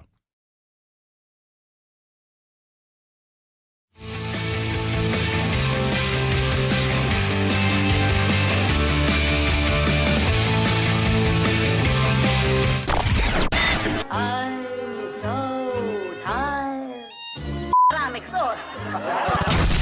If you're part of the politically exhausted majority, don't fear. Your time to be validated and rejuvenated is here. Wake up. It's the Chad Benson Show. So proud of her for using her voice. I'm so proud of her for requesting new counsel, like I told her to do many years ago. Oh, not on a big public platform, but just in a personal conversation between two sisters. I'm very proud that she's taken that step. Ending the conservatorship, flying to Mars, or whatever the hell else she wants to do to be happy. I support that 100% because I support my sister. I love my sister, always have, always will, as long as she's happy. Jamie Lynn Spears. We're like, why hasn't she spoken out about the conservative? Well, first of all, Dad. And secondly, and this is, I think, an important thing, she probably knows a little bit more. I just want her to be happy. It's like, she wasn't saying, this is ridiculous, this is wrong. If this is what she wants to do, like, if she's serious and this makes her happy, okay, give it to her. She also said, like, I didn't want to talk about it because I wanted to talk to my sister. I've talked to my sister before, and I wanted her to go out and have her peace before I said anything. I'm not my family. I'm my own person. I'm speaking for myself. I don't care if she wants to run away to a rainforest and have a zillion babies in the middle of nowhere. I am only her sister who's only concerned about her happiness. But I can assure you that I've supported my sister long before there was a hashtag, and I'll support her long after. Again, she's telling her, hey, it's fine if you want to go somewhere else. Like, could that happen? Could you go to another country and they're like, well, she's in a different country. They don't have the... Because I'm sure if she wanted to go to Britain, they'd probably give her, I'm being controlled by these evil people. That didn't sound like a resounding, yeah, she's totally good. At the end of it, she's like, yeah, I want her to be happy. She's not living with me, but I want her to totally be happy. I keep her away from her nieces and nephews. I love her to death, but she's not staying here, and I will not loan her money. It's not very nice, Chad. They should free Britney. I was talking to producer Phil the other day. There are more people that are upset about Britney Spears than were upset about Nelson Mandela being in prison. Soak that up for a second. If you'd ask most of those people, you know who Nelson Mandela is? Nah. Is he a rapper? He a great tennis player? Sounds like a guy who plays tennis. I love him. He's a comedian, right? No. Just throwing it out there. 323-538-2423 at Chad Benson Show. We didn't get to, we will get to it in a bit. Best headline of the day. IKEA unveils the LGBTQ themed sofas, and the internet has its thoughts on its bisexual couch. This is where we are, people. Even things that are animate objects are now getting their own sexuality. I don't even know what's going on over at IKEA. I have no idea. But sounds like they're having some fun. 323-538-2423 at Chad Benson Show's your Twitter. Tweet at us, text the program. Love hearing from you. Chad Benson Show.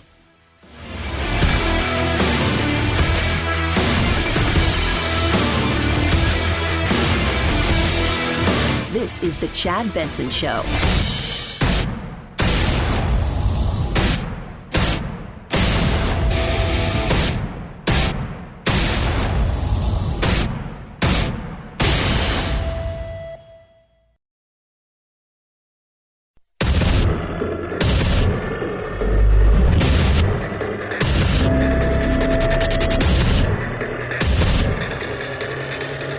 Independent thoughts, independent life.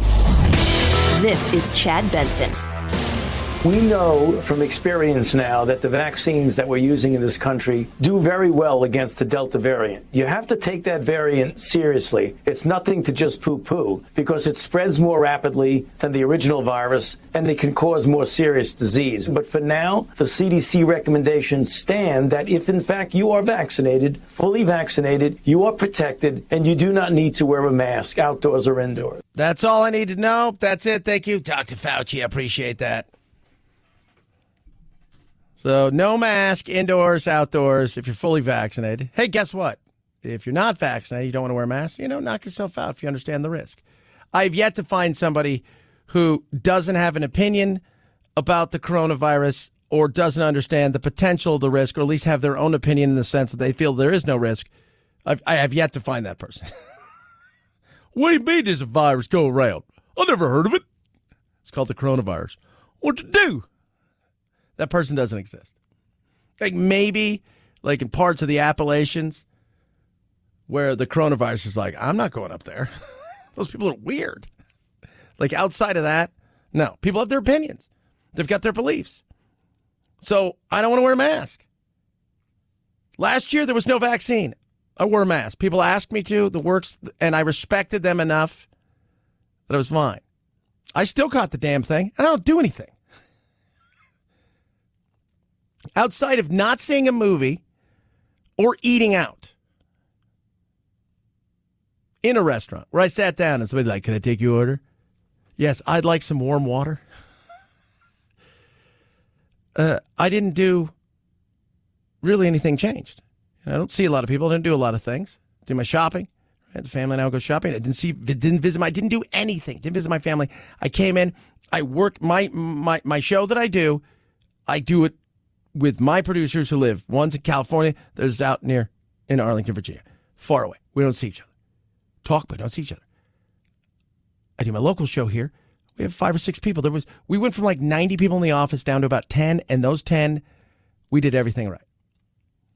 I still got the damn thing. It's frustrating. But I also recognize, you know what? I wore my mask, did my stuff. I've got my shots. Right? So I'm good. I did that based on science. Other people out there, some of them based in the fact that they want to give it a little bit longer, right? They want to wait a little bit longer. They want to get through. I think you'll see an uptick in vaccines right around the start of school. I definitely think you'll see that. But there are people out there that are hesitant. Totally understandable. They want to see this thing a little bit longer. They're worried about, people got myocarditis and a little heart inflammation. That's gone away in most people. It isn't anything bad. By the way, if you go and look at the numbers and the amount of people that are getting shots and that have had any kind of real issues, it's so minuscule. But then you have a group of people out there who do not want to wear a mask. And I don't care if you do or don't. And I don't care if you get a shot or don't. I like freedoms and I like choices. And now that we've got the opportunity to make said choice, make the choice. And you understand the risk, which you do. Or you don't think there's a risk, and that's fine too. But to think that we may be heading back in California already, LA suggesting that, hey, it's back to wearing a mask, in indoor facilities and things like this. In LA County, I'm looking around and I'm like, well, here it's this Delta variant. They're talking about it. And now you're getting, differing kind of opinions because I think they would like people to still wear. I've talked to Dr. Marvasti here at the University of Arizona, and he's like, you should probably wear a mask. I've never stopped wearing a mask. And you're starting to get this Delta variant. How real is it? How deadly is it? Because when I look, a lot of the stuff says it's no more deadly than any of the other ones. It just seems you can catch it, so the net can be bigger. But if people are vaccinated, but some aren't, well, I don't care what some are doing. Some are not me. They made their choice. I made mine. And if they don't have any kind of opinion about the vaccine, I would be surprised. I would be.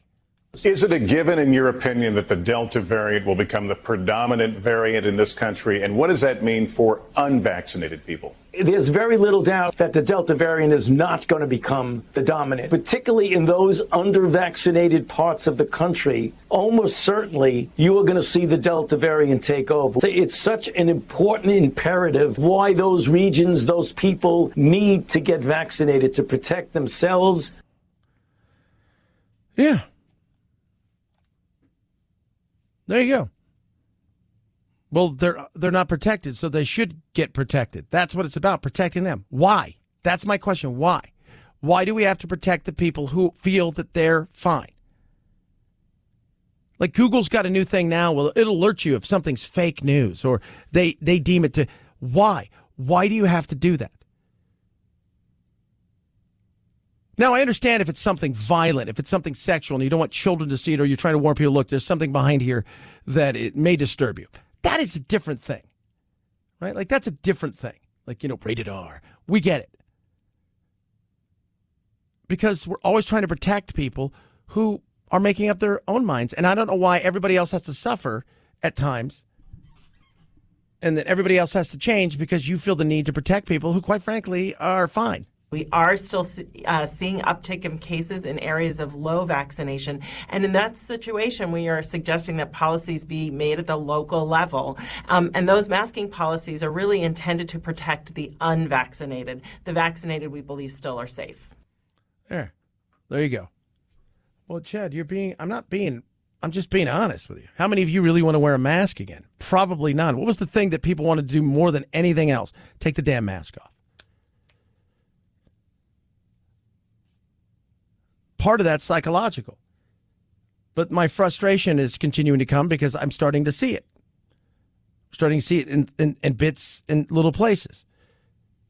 And the frustration is we're trying to get people to take a vaccine that either A, they don't trust, B, right, they don't think it's a real vaccine. Like, people of color, right? All people of color don't trust. No. Some of them don't, for good reason.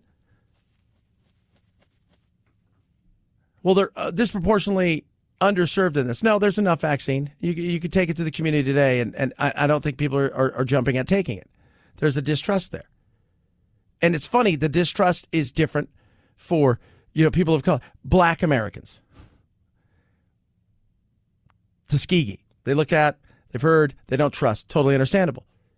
In the Latin community. Not the Latinx, the Latin community.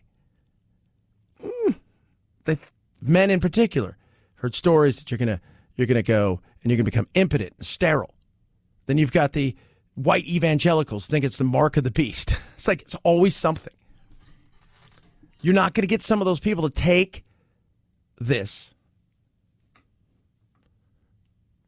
So then what? And it's the thing I've said all along. What happens if we don't get to that 70% mark, that 80% mark, what you want, because some people just aren't going to take it? Does the rest of us have to suffer? Well, is it really suffering? Yeah, it is. It's a pain in the ass. Because it's not just one thing, it'll end up being another thing, and it'll be another thing. No. So if you don't want to take it, don't take the damn thing. And then make sure the people that want to protect you know that you're fine with the risk. 323-538-2423. At Chad Benson Show is your Twitter. Tweet at us. SCOTUS, doing a lot of stuff, taking on big cases. Democrats still pissed at the balance of the court. I don't know why. Most of the cases are going their way, right? Like this supposedly this uber conservative thing has gone very, very, very poorly for the people that thought everything was going to be totally in their favor. But the Democrats are thinking, could we? Facing pressure from within his own party to expand the number of seats on the Supreme Court, President Biden has ordered a commission to study the issue. That commission will hold its first public meeting today and will feature 8 hours of testimony from legal experts. The commission will deliver a report with its findings to the president in November, just as the Supreme Court takes on hot-button issues like abortion and gun rights. Do I think that they're going to do it? No. Can they do that? Well, yeah. I mean, we've had all kinds of numbers on the Supreme Court. This has been the pretty steady number for a while, but They've had less. They've had more. They just they've bounced around throughout the time. There's nothing in the Constitution that says that you can't have more. But then you're going to get into a match, right? When the Republicans, and remember, so much of what politicians do aren't based on the outcome and the bettering of potentially people. And it doesn't matter if it's SCOTUS or fixing, immigration or anything. They're looking at it in a strategic standpoint of what does it do to the party and what does it do for my reelection chances if we were to do something like this? Because if this is seen by the public as an overreach and that we would pay a penalty in the midterms, let's not do this. Let's not do this. And it doesn't matter what it is. That's how they take it. Even if it's like, well, this could be the right thing to do. Yeah, but you could be fired, essentially, voted out of office. Well, then it's not the right thing to do for me, and that's the person that cares about it the most. Because at the end of the day, the question we always ask ourselves is, how does this affect me? And I don't think they're going to expand the court. I think they realize that's a bridge too far when it comes to what Americans can stomach and what looks like one side's bullying the other side. 323-538-2423 at Chad Benson Show. It's your Twitter. MyPillow gives you the Giza Dream Sheets. It's grown. It's called it's essentially called long cotton. Right? Long cotton. It's grown in a small area, Mediterranean Sea on one side, right? You got the Sahara Desert over here, and then you've got the Nile River. And it's this special cotton that is amazing, feels incredible. Soft, it's smooth, it feels like $1 million. Different colors, different styles. Right now it's a 2-for-1 opportunity. Buy one, get a second set free. They've got the queen, king, the twins, you name it. You get a full set, and you get another set for free. 60-day money back into your 1-year warranty, different colors, washable. They don't shrink, which is amazing. That's what I want you to do. Right? You go to mypillow.com, use the promo code Benson to get this amazing deal. Check out all the other deals they got on all of their amazing products. mypillow.com, promo code Benson. mypillow.com, promo code Benson. Take advantage of this 2-for-1 deal with the Giza Dream Sheets. mypillow.com, promo code Benson. Chad Benson Show.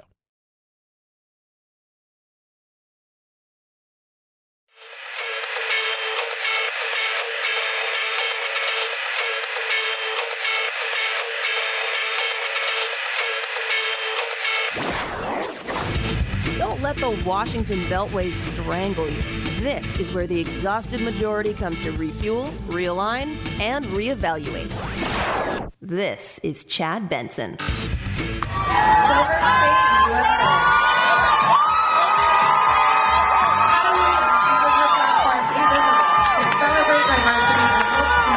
As the first transgender woman to ever compete on the transgender Miss USA. Catalina Enriquez is going to represent Nevada.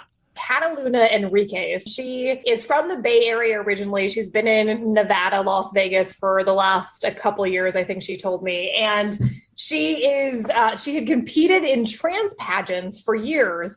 And then just within the last year or so, she was able to start competing in cisgender pageants. And then she goes on to win Miss Nevada USA, which will now pave the way for her to compete in Miss USA in the fall. And she will, of course, represent Nevada. And she'll also be the first trans woman to ever compete in Miss USA. I talked to a couple women yesterday. I'm like, how do you feel about that? Yeah, I'm just like from the woman's perspective. And both of them go, is she the full, it's the full Monty, essentially. I have no idea. I don't know her. She's very excited about it. I'm the first trans woman and a trans woman of color. And it's time that our voices are heard. Enriquez will also be the first trans woman to compete in Miss USA. Now, I don't know what the difference between Miss USA is and Miss America. Apparently, they're competing. And I didn't know that. Like, I don't... like, who watches these? Like, when I think of this, I think of, like, pageants altogether. I'm thinking, all right, there was, like, Jean Bonnet, right? Because, like, that was the pageant, like, the whole thing. And that's like, again, they all start when they're so young, right? Like that's normally one of the other thing I think of is like Steve Harvey screwing up. Oh no, sorry, wrong. Give it to the other lady. Yeah. I'm like, do they still do a swimsuit? I don't know. Is there feats of strength? I have no idea. But when I asked the two ladies, I said, how do you feel about this? They said, it's again, some of this stuff feels like that women are now, you're able to, is a thought. Because there's a difference between gender and sex, right? Like sex is the biological, gender is supposed to be the thought pattern, if you will, what you identify as. But you can see that there's getting more and more pushback from women. And I get it. Look, I get it. I get that you're frustrated, because like it's hard. You can't even have a conversation more because you're like, what are you going to say that's going to offend somebody? It's going to have somebody go, oh, how dare you do something like that? And they call you what, transphobic? Because that's the easiest thing to do. You're transphobic. First of all, I'm not scared of them. I'm not scared of anybody. Like, why would I be? But I think it's fair to ask questions. It goes back to, but it's also I was thinking, they were saying to me yesterday, Mandy, who produces my other show, she said, it would be weird. She goes, we live in this kind of world where are they going to give her votes because she's transgender?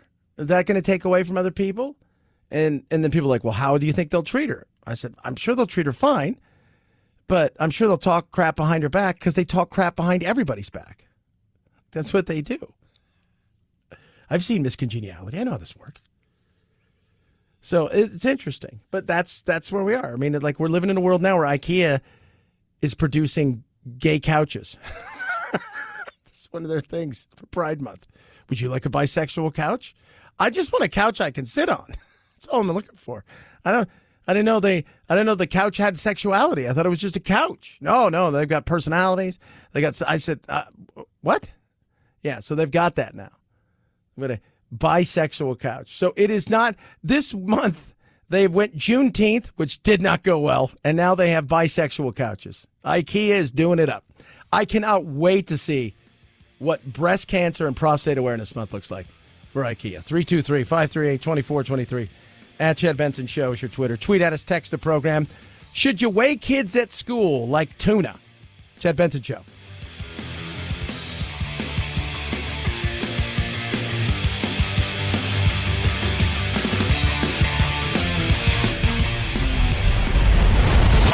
The Chad Benson Show.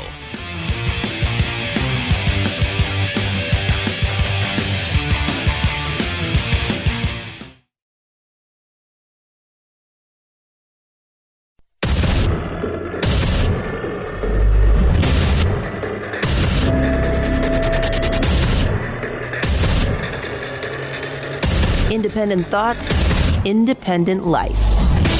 This is Chad Benson. The survey from the Kaiser Family Foundation found that when employers encourage vaccination and even provide paid sick leave to get it, employees were more likely to get vaccinated. The survey of 1,800 adults found that for those who had employers that encouraged vaccination, 73% had gotten at least one shot, while those who had employers that did not encourage it, only 41% had gotten at least one shot. Yep, employers doing everything they can to bring people back to the job force. Some people don't want to. Some people aren't thrilled, aren't interested. So there's the four big reasons that people are either unemployed or don't want to go back. All right, number one. 10% of job seekers say they're actively or urgently looking for it. So only 10%. It's according to a new survey from Indeed. 45% say they're passively looking for jobs. Another 30% said they plan to get a job in the near future, but aren't really looking right now. I'm doing okay. Why is that? 25% say they're afraid of COVID. I'm afraid of COVID. They're afraid that there's not going to be enough people in their office vaccinated, so they're waiting until the numbers go up. 20% say, I got a financial cushion. Another 20% say, look, I'm staying home because of childcare responsibilities. Another 12% say unemployment insurance is the reason they're not rushing to get a job. So when you look at that, like, it's not 70, 80% of people who aren't looking for work is because, I'm terrified of this. It's not. It's a quarter of people. Some got a little bit of cash. That's fine. But the other ones, child care, we've talked about. That's a big deal. But you almost have 15% that say, well, not only that, but I'm going to let you guys know, this unemployment insurance, it's all right. And it's probably a mixture of a lot of those. Fast food places doing everything. Arlington, Virginia, where you are, producer Phil, $500 signing bonus at a McDonald's. Orlando, Cuba Libre restaurant chain, offering a $1,000 bonus with the option to be paid in Bitcoin. Wendy's is offering a $100 signing bonus, but they're offering same-day pay. They're doing everything they can. They're competing. They're trying to get people to come in. Now is the time. Now's the opportunity. If you're a person who's, may not have a job and you're not afraid and you want to go back to work, you've got the opportunity to go in and to get more than people that may come behind you. If you don't take advantage of that, that's silly. It's absolutely ridiculous, but a lot of people won't. 323-538-2423 at Chad Benson Show is your Twitter. Obesity is an epidemic. It's not just here, it's worldwide. It's a question. How do we get to it? Is it foods? Portion of it is. Is it inactivity? Absolutely. There's a lot of things that go into it. And some of it starts, such a young age now. How much does school be involved? This is the Cordero family. 10-year-old Elijah has always been a big boy. I had always thought he was bigger, but I didn't really think that there was a problem. We didn't have much food growing up. I figured if they had a full belly, they'd be happy, I guess I always thought he was big boned. I just thought, he's eating every meal. She would come home and cry because kids would call her fat. Not only that, though, this little girl told Anna that she was too heavy to sit on Santa's lap. That's got to be crushing for a kid. Absolutely. You think about it. I know some kids that are bigger kids, right? And how are we supposed to be honest with our kids? Where does it start? Does it start at schools? Does it start everywhere? Well, school's taking such an active role now, especially in feeding kids. Well, the Brits are thinking about doing something. He says teachers intervening is the only hope for some children who are overweight. We are now in a situation where we have got a big child obesity epidemic. In the last 4 years, 40% increase in type 2 diabetes in children. I know there's a lot of discussion about, what's overweight with a child, and I think that has to be tightened up a little bit more. But we have got a problem. And what we're talking about here is weighing the kids once a year. So weighing the kids once a year. I'm like, so how's this work? Do you bring them up? Is it like a boxing match? You have them stripped down and they stand on the thing and then you shout it out and then they flex? It's interesting, right? So that's, you guys are going to weigh them? So like a tuna where everybody takes a picture around them and then they're like, oh my God, that somebody has a board that they've written on. That's not very nice, Chad. No, it's weird. Is that somehow it's a walk of shame and it's all going to be done in public. I'm assuming you're brought into a back room, you're weighed, and your stats are confidentially recorded. But what we're doing, we need to find a really good, solid solution to this. And weighing children and calling them fat, very tiny parts. It's a very small, ineffectual solution to a huge problem. Where would you? Okay, so where would you start? Well, here's something, and I'm just looking. So wait, hold on a second here. You were going to do what? You're going to bring people up to the front? You're going to bring them? How's this work? We're going to take them to a tiny room in the back? That feels even weirder. Can the focus be bad? Yeah, wait, it absolutely could. Where's the parents' responsibility? It goes back to the parents' side of thing as well. Right? Don't parents matter in this? But so much parents have done is they've now just passed everything off, much like we've done in society, like, with police officers. Hey, police, could you be a drug counselor, a marriage counselor, a mental health specialist? Could you do all those things? And I think for a lot of parents, well, teachers will fix it. That's not the way it should work. It should start with you. So you think we should blame the teachers and not say to the parents, actually, if you're going to have a child, the health and weight of your child is primarily your responsibility. And actually, if you're not willing to take that on, you shouldn't have kids. Right, so... Yeah, nothing wrong with that. I mean, that's the way it should be. I mean, not everything's going to be perfect. There are going to be kids out there who have issues. You know that. Doesn't matter what it is. No matter how great of a parent is. I've seen parents that are hot. My mom she's an amazing grandma/mom to my nieces and nephews that she's adopted. And she's amazing. When I was growing up, we had a lot of turmoil and hell. My dad wasn't the greatest parent. I'm going to be honest with you. It's not one of those like that guy was put him. This wasn't any of those things. And, my sister arguably had way better parenting and structure, but she turned out a hot mess no matter what my mother did. And they gave her every opportunity. For me, it was kind of like, you're going to survive. You'll be fine. And there's only so much you can do. But when it comes to the food thing, it's an interesting thing. Because the question is it food? Some of it is. But is it also the fact that we're the most inactive society? We don't do anything. We don't.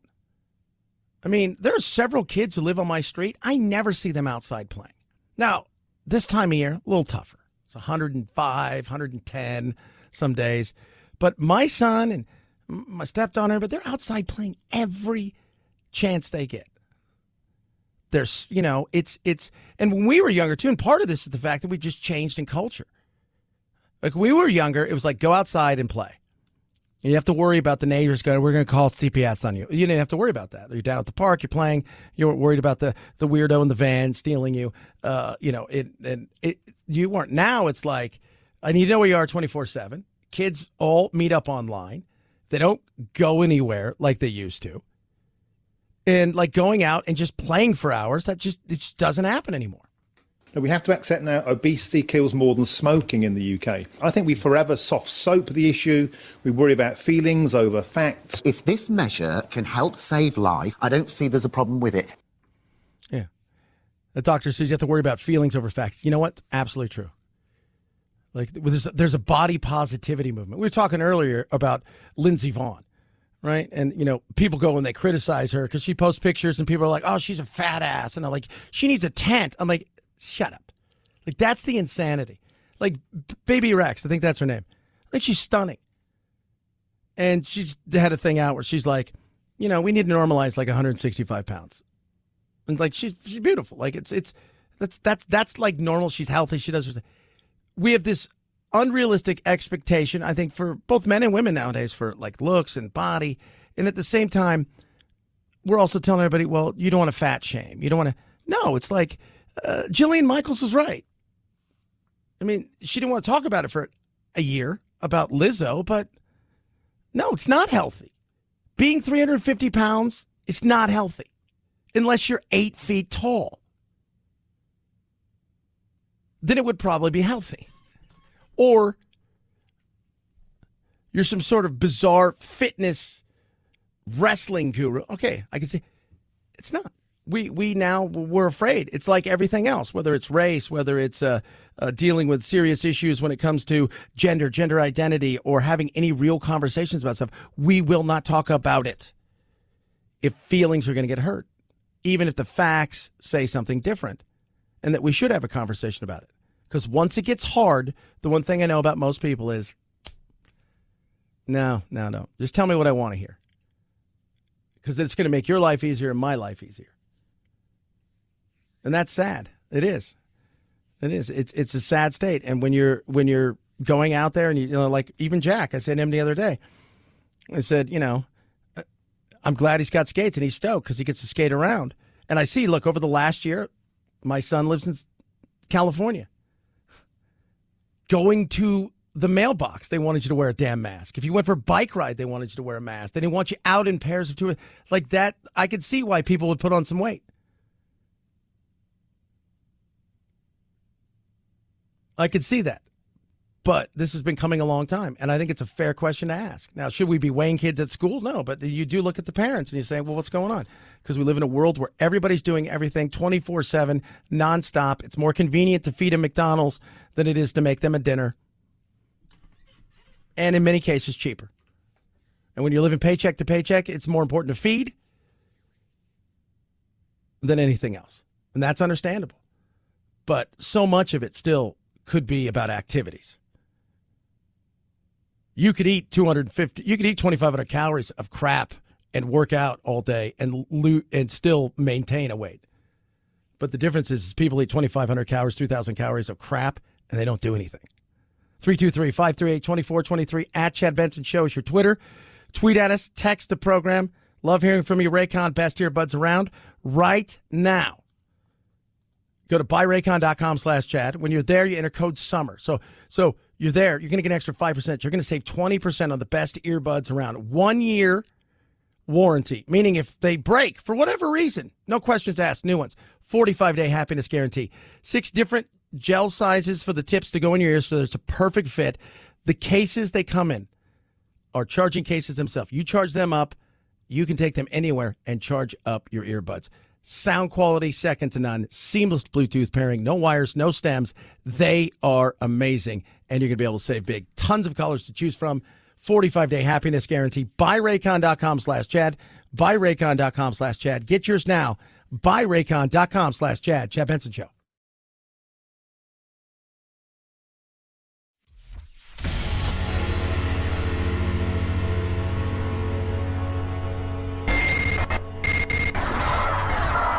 No fake outrage here, just the real thing. The Chad Benson Show. The Pentagon report says there are 5 possible origins: U.S. technology, technology from a foreign adversary, natural atmospheric phenomena, airborne clutter, and other. They left that door cracked open as kind of a Hail Mary, but I'm certain at this point that, and so are many other people, that this is not our technology. We know they're not ours. We know it. We know damn good and well we didn't build those things. They're from somewhere else. Yep. TMZ dug deep into the UFO Pentagon report. By the way, there is a large swath of the report that is classified super top secret and that nobody's allowed to see. And everybody's like, well, what's in there? But there are being questions asked, and they walk through talking to some of these people also about the way that, look, the Pentagon and the military and everything went and, as I call it, pulled a Lance Armstrong. Right? So if you guys don't know the story of Lance Armstrong, obviously, you know, the drugs, the whole 9 yards. It wasn't so much that. It was the way that he defended himself being clean and destroyed people's lives. That for me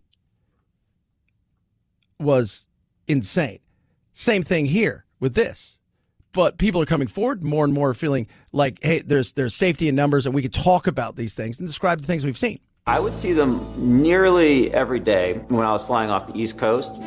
Ryan Graves was a Navy pilot who flew F-18. He's seen these objects and says scratch natural objects like rocks, meteors, or the like off the list of possibilities. They are flying in a formation that's pretty specific, and that would seem to exclude a natural object because natural objects don't fly in formation. It's a difficult thing, I think, for anyone to wrap their head around, right? Yeah, because you're watching things that you cannot explain. You're seeing things that have no explanation in the world that we live in. And that's why these 5 explanations, they bring all of these scientists on. Some of them world famous, you'd recognize them.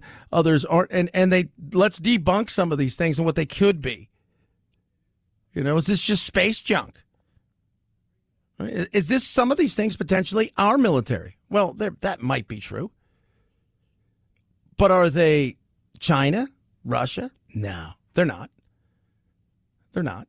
They're not, because if they were, they would act upon those things. Why would they act upon those things? Because we're so far ahead of them militarily. We are working on something right now that missile-wise, what it could deliver in the space of 30 seconds to a minute almost anywhere would be so dominating that all other nations, that was it. That would be the game changer of changers.